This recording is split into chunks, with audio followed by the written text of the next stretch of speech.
Hello everyone, welcome to my channel Aviral Dhara by Ambesh JNU. कैसे हैं आप लोग? उम्मीद है अच्छे होंगे। तो मेरे चैनल को शेयर और सब्सक्राइब करना मत भूलिए। आज मैं जिस टॉपिक के बारे में डिस्कशन करने जा रहा हूं वो है इंसोलेशन या सूर्य तप।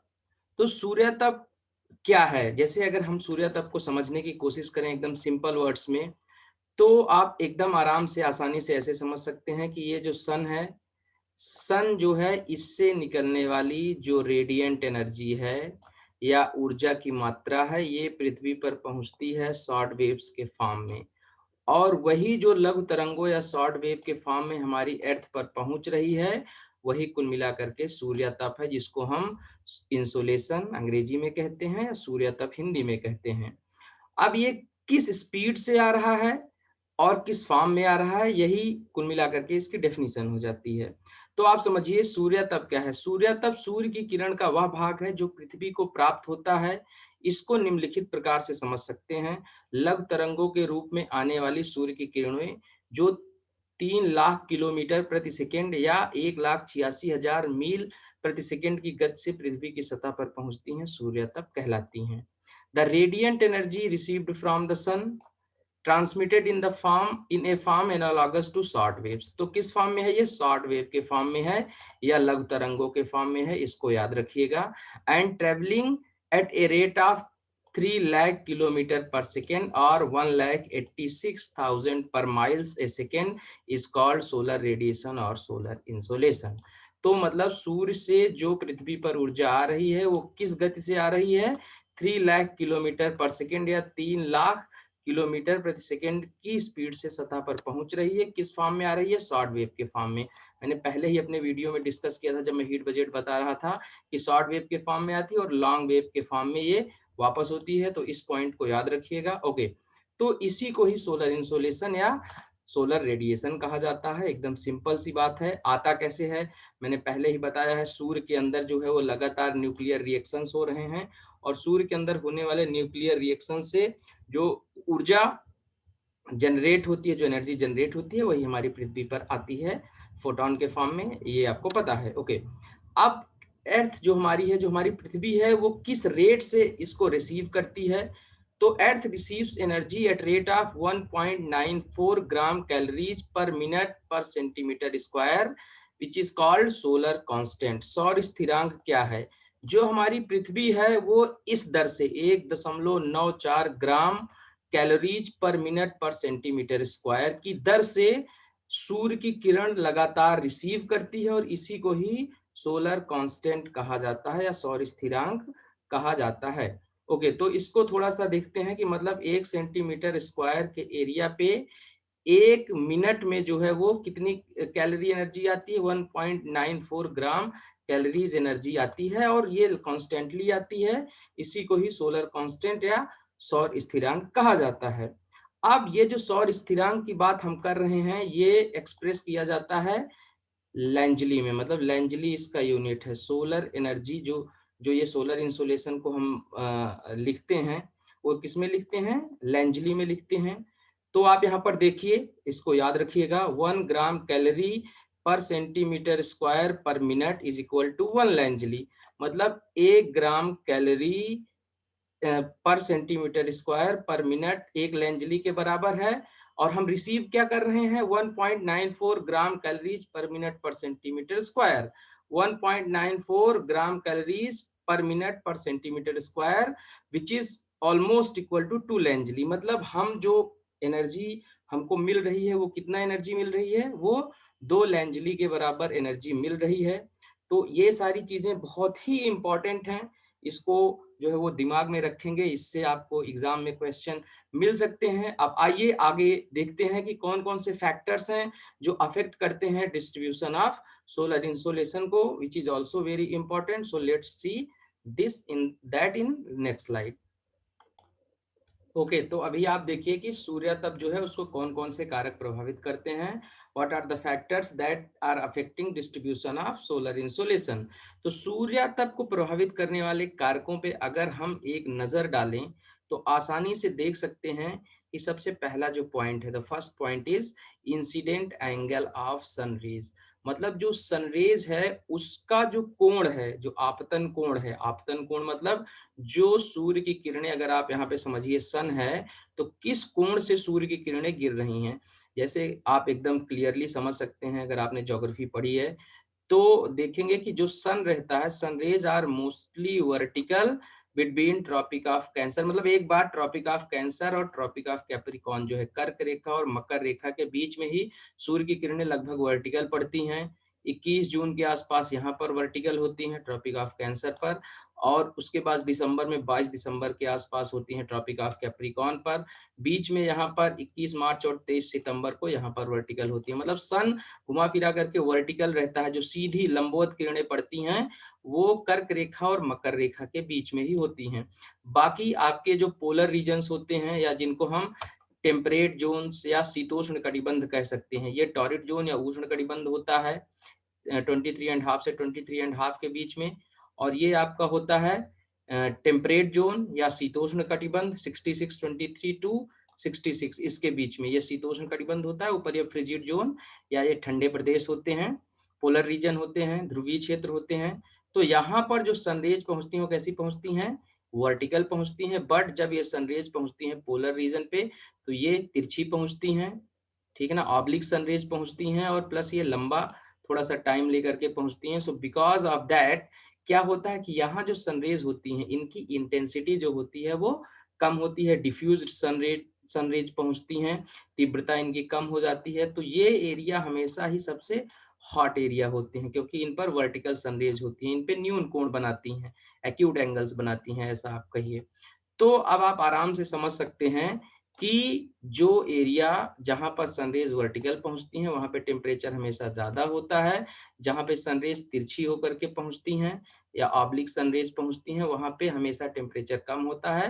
That's why generally these regions are colder regions both sides in both the hemisphere, दोनों गोलार्धों में ठंडे क्षेत्र हैं, और ये बीच वाले जो क्षेत्र हैं वो आपके गर्म क्षेत्र हैं।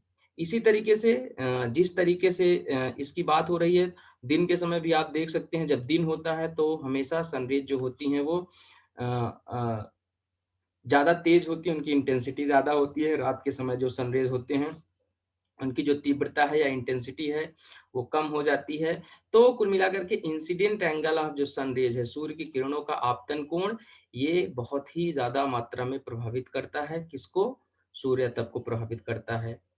ओके, दूसरा है ड्यूरेशन ऑफ सनशाइन। सिंपल सी वही बात, मैंने इस पॉइंट को बता ही दिया कि जो सूर्य की किरणें हैं उनका ड्यूरेशन क्या है, कितने समय के लिए सूर्य, जैसे आप देखेंगे सर्दी के दिनों में क्या होता है, जल्दी जो है वो देर में 10 बजे तक सूरज निकलता है और 4 बजे तक लगभग अराउंड 4 ओ क्लॉक तक सूरज क्या होता है, डूब जाता है। सो 10 to 4 खाली रहता है। वहीं पर गर्मियों के दिनों में 7 बजे सूरज निकल आता है और जाकर के ये डूबता भी लगभग 6 से 7 बजे के बीच में है। सो ठीक है ना, तो ये 7 ओ क्लॉक को सूरज निकल आया, सन निकल आया, और 6 ओ क्लॉक को फिर जो है वो सन डूब रहा है। तो ड्यूरेशन जो होता है वो गर्मियों में बढ़ जाता है, सर्दियों में सन का ड्यूरेशन घट जाता है, because of it also impacts the solar insolation. तो ऐसे आप समझिए कि जो है वो सोलर इंसोलेशन को ये सारे कारक हैं जो प्रभावित करते हैं ड्यूरेशन ऑफ सनशाइन, सूर्य कितने देर के लिए जो है वो मतलब जो है वो पृथ्वी पर ऊर्जा दे रहा है, दिन कितना बड़ा है या दिन कितना छोटा है, इस पे निर्भर करता है। तीसरी चीज सोलर कांस्टेंट। तो सोलर कांस्टेंट की जब मैं बात करूं, सोलर कांस्टेंट मैंने जैसे पहले ही बता दिया क्या है, किस गति से एनर्जी, किस मतलब रेट से एनर्जी जो है वो मिल रही है हमारी सरफेस को, यही सोलर कांस्टेंट है। अब ये जो सोलर कांस्टेंट है ये क्या होता है, ये चेंज होता है, चेंज होता है मतलब जो एनर्जी मिलने की, जो हीट मिलने की रेट है वो चेंज होती है। कैसे चेंज होती है, सन के ऊपर आप देखोगे, आपने पढ़ा होगा सन स्पॉट्स के बारे में पढ़ा होगा, मतलब सन के ऊपर ऐसे कुछ कुछ स्पॉट्स जो है वो कभी कभी देखे हैं, जो भी एस्ट्रोलॉजिस्ट हैं या जो भी मतलब स्पेस साइंटिस्ट वगैरह हैं, उन्होंने ऑब्जर्व किया है कि ये जो है वो सन के ऊपर स्पॉट्स दिखते हैं, और हर 11 साल के बाद सन स्पॉट साइकिल 11 साल के बाद होती है। हर 11 साल के बाद सन के ऊपर स्पॉट्स दिखते हैं। और ये जो स्पॉट्स होते हैं एक्चुअली क्या होता है, जहाँ जब सन के ऊपर रेट ऑफ जो रिएक्शन है, न्यूक्लियर रिएक्शन, वो इंक्रीज हो जाती है, तो सन की सतह पर सोलर मास इजेक्शन होने लगता है। ज्यादा टेम्परेचर होने से इसकी सतह उजड़ उजड़ करके जो है वो भाग निकलने लगती है और टेम्परेचर ज्यादा हो जाता है। तो जब 11 साल के बाद सन स्पॉट्स ज्यादा दिखते हैं, सन स्पॉट साइकिल आती है, रिपीट होती है, तो क्या होता है, टेम्परेचर, अर्थ का टेम्परेचर जो होता है, क्योंकि सन का टेम्परेचर बढ़ता है अभी सोलर मास इजेक्शन होता है, तो अर्थ का भी टेम्परेचर जो होता है वो बढ़ जाता है 11 साल के बाद। तो मतलब कि जैसे सन स्पॉट साइकिल खत्म हुई, फिर मे भी कुछ टाइम के लिए टेम्परेचर कम होता है, जो एवरेज टेम्परेचर है, तापमान है, और फिर अगर ये सन स्पॉट्स दिखते हैं तो इसका टेम्परेचर इंक्रीज हो जाता है। तो ये भी इम्पैक्ट करता है किसको, सूर्य तप को या सोलर इंसोलेशन को। जब सन स्पॉट्स होंगे तो टेम्परेचर ज्यादा होगा, सन स्पॉट्स नहीं दिखेंगे तो टेम्परेचर हमेशा थोड़ा सा कम रहेगा। उसके बाद है distance between sun and earth, पृथ्वी और सूर्य के बीच की दूरी। ओके, तो पृथ्वी और सूर्य के बीच की दूरी की बात करें तो आपको मैंने कॉन्सेप्ट बताया होगा, नहीं बताया होगा अगर तो पढ़ लीजिएगा, एपीहेलियन और पेरीहेलियन के बारे में। एपीहेलियन, पेरीहेलियन। एपीहेलियन का मतलब क्या है कि सन जो है उसका डिस्टेंस पृथ्वी से चेंज होता रहता है। सन आप ऐसे समझिए, सन के अराउंड जो अर्थ है ये क्या कर रही है, रेवोल्यूशन कर रही है, घूम रही है, परिक्रमण कर रही है, तो इसका डिस्टेंस चेंज होता रहता है। जब अर्थ क्या होती है, सन सन अगर ये है, जब सन के सबसे पास होती है that condition is called perihelion, और जब अर्थ क्या होती है, ये दूर होती है, दैट इज कॉल्ड एपीहेलियन। ठीक है ना, उपसौर या अपसौर, ये उपसौर हो गया, ये अपसौर हो गया। ठीक है, तो एपीहेलियन और पेरीहेलियन, तो पेरी में पास है, याद रख सकते हैं पीपी, और एपीहेलियन में क्या है कि ये दूर है। तो जब पास रहेगी तो जाहिर सी बात है ज्यादा टेम्परेचर आएगा, तो पेरीहेलियन की कंडीशन में अर्थ का टेम्परेचर थोड़ा सा बढ़ जाता है, एपीहेलियन की कंडीशन में थोड़ा सा कम हो जाता है, क्योंकि ये डिस्टेंस चेंज होता रहता है। So distance between sun and earth क्या होता है, ये चेंज होता रहता है। इस पे भी डिपेंड करता है कि जो सोलर इंसोलेशन है, सूर्य तप है, वो पृथ्वी पर किस मात्रा में आएगा। एकदम से आपको ये समझ में आ गया होगा पॉइंट। और अगर मैं बात करूं कि सन और अर्थ जो है हमारी, जो हमारी पृथ्वी है, उसके बीच में कितनी दूरी है, तो मैं आपको पहले ही ये सारी चीजें बता चुका हूं, फिर भी मैं आपको बता देता हूं कि 150 million kilometre is the distance between sun and earth, जो कि चेंज होता रहता है। पेरीहेलियन की कंडीशन में 147 मिलियन किलोमीटर हो जाता है, बाकी एपीहेलियन में 149 150 तक हो जाता है। तो ये चेंज होता रहता है, ये भी इम्पैक्ट करता है किसको, सोलर इंसोलेशन जो हमारी अर्थ पर आ रहा है। ओके, फिर है ट्रांसपेरेंसी ऑफ द एटमॉस्फेयर, ये पॉइंट भी इम्पोर्टेंट है। ट्रांसपेरेंसी का मतलब है हमारी पृथ्वी के जो पारदर्शिता है, हमारी पृथ्वी की जो पारदर्शिता है वो भी सूर्य तप को प्रभावित करती है। कैसे करती है देखते हैं, एक सेकेंड। अब आप देखिए वो कैसे प्रभावित करती है। जैसे अगर हमारी, आप समझिए ये हमारी पृथ्वी है, हमारी पृथ्वी पर सोलर रेडिएशन आ रहे हैं। अगर हमारी पृथ्वी में यहाँ बीच में बहुत ज्यादा क्लाउड्स नहीं है, डस्ट नहीं है, ठीक है, या आप समझिए पॉल्यूशन, प्रदूषण नहीं है, तो सूर्य की किरणें क्या होती हैं, सीधी हमारी पृथ्वी पर पहुंच जाती हैं। But if there are pollution, अगर पोल्यूशन है या क्लाउडीनेस है ज्यादा, तो ये क्या होगी कि यहाँ से या तो ये रिफ्रैक्ट होकर के थोड़ा सा वापस चली जाएंगी कुछ कुछ, या फिर ऐसा होगा कि यहीं पर जो है वो स्कैटरिंग कर देते हैं डस्ट पार्टिकल्स वगैरह, तो रेनबो वगैरह जो है वो आपने देखा होगा आसमान में बनते हैं। ठीक है, तो इसके कारण से क्या होता है कि ये अगर अगर ये खाली है हमारा जो एटमॉस्फेयर है, तो सोलर रेडिएशंस डायरेक्टली आते हैं और गर्मी ज्यादा रहती है। और अगर यहाँ पर बीच में क्लाउडीनेस ज्यादा है या ज्यादा डस्ट हैं, पॉल्यूशन, पोल्यूटेंट्स हैं, प्रदूषक हैं, तो फिर हमेशा इसकी जो है वो सोलर इंसोलेशन की मात्रा कम होगी और जो टेम्परेचर होगा वो थोड़ा सा क्या होगा, रिड्यूस हो जाएगा। ओके, तो ये सारे फैक्टर्स हैं, these are important factors that affect solar insolation, जो सोलर इंसोलेशन को या अर्थ के टेम्परेचर को भी, आपकी पृथ्वी के तापमान को भी प्रभावित करते हैं। तो आप समझ सकते हैं कि यहाँ ये जो पिक्चर है कि यहाँ पर मैंने पहले ही बताया था वर्टिकल सनरेज इन एरियाज को मिलती हैं, तो ये एरिया हमेशा गर्म होते हैं, मतलब ये आपके जो टॉरिड जोन होते हैं, इक्वेटर से लेकर के यहाँ से लेकर के 23.5, जिसे ट्रॉपिक ऑफ कैंसर या कर्क रेखा बोलते हैं, और ये मकर रेखा ट्रॉपिक ऑफ कैप्रिकॉर्न, इसके बीच का क्षेत्र, ये क्षेत्र हमेशा गर्म क्षेत्र होता है। और ये जो क्षेत्र होता है, यहाँ पर गर्मी सर्दी दोनों होती है, ना बहुत ज्यादा गर्म होता है ना बहुत ज्यादा ठंडा होता है। यहाँ पर सर्दी का सीजन भी देखा जा सकता है और गर्मी का सीजन भी। यहाँ पर ज्यादातर महीनों में गर्मी ही रहती है। जैसे आप केरला जाइए, आप अंडमान निकोबार देखिए, तो ज्यादातर वो गर्म क्षेत्र हैं। और यहाँ पर गर्मी जो नहीं होती है, ज्यादातर आप देखेंगे 10 महीने लगभग जो होती है वो सर्दी होती है। 1-2 महीने ही खाली जो है वो गर्मी होती है, समर सीजन होता है। उसमें भी जो टेम्परेचर होता है बहुत ज्यादा नहीं होता, 20 डिग्री 15 डिग्री इसी के अराउंड ही रहता है, इवन समर सीजन में भी, या उससे कम ही हो सकता है। तो आप समझ सकते हैं कि ये जो है वो चीजें किस तरीके से प्रभावित करती हैं। ओके, कुछ और चीजें देखते हैं अगली स्लाइड में।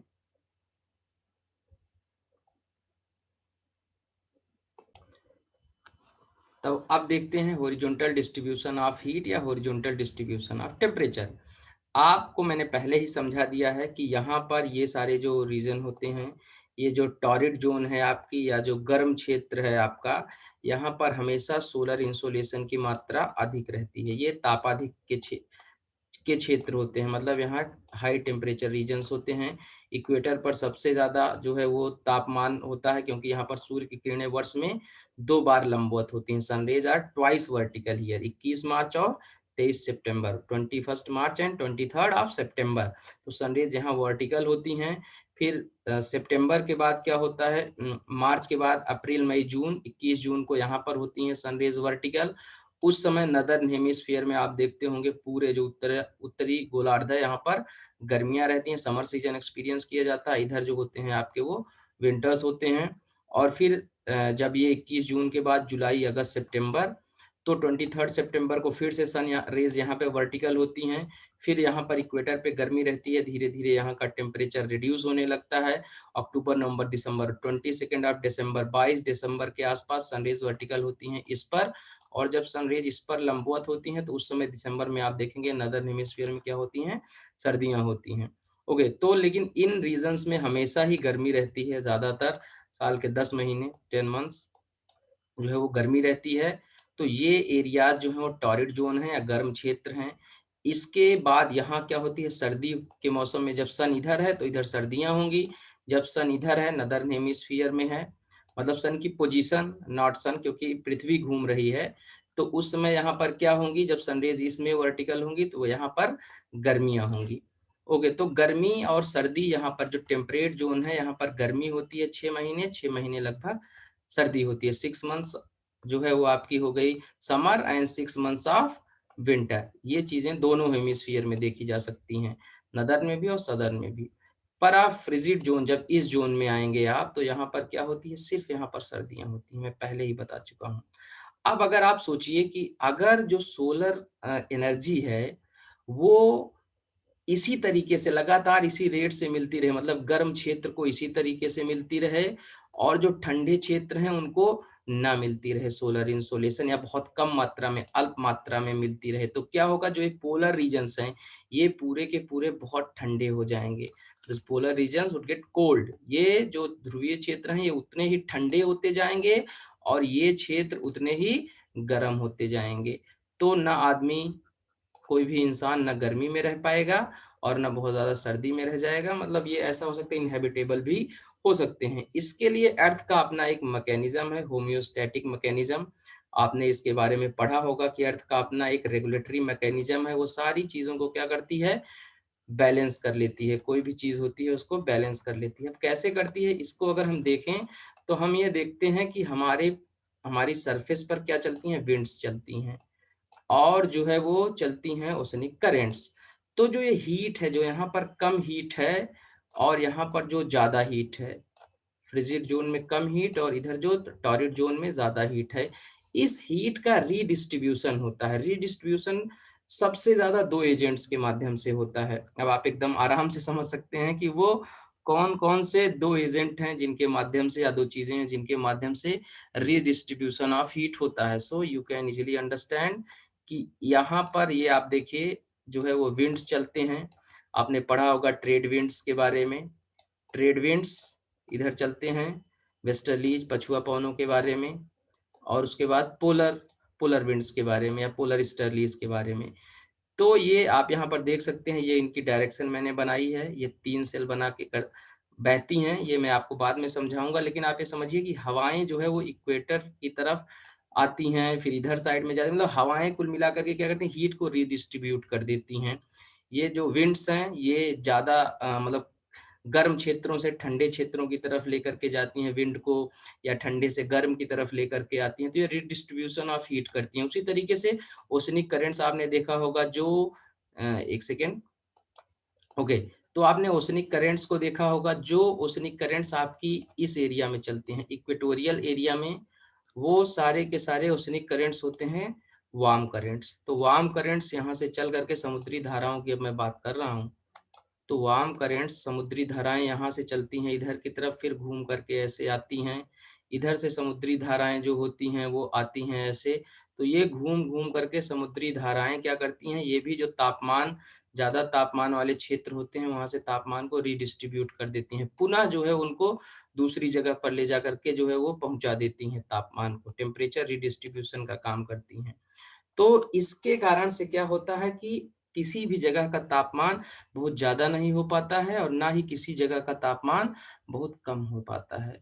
तो ये बहुत ही, मतलब आप ये समझिए कि जो विंड्स हैं और ओशनिक करंट्स हैं बड़ा रोल प्ले करती हैं किसमें, टेम्परेचर रिडिस्ट्रीब्यूशन में, या ऊष्मा का संतुलन बनाने में, आप ये कह सकते हैं हीट बैलेंस में।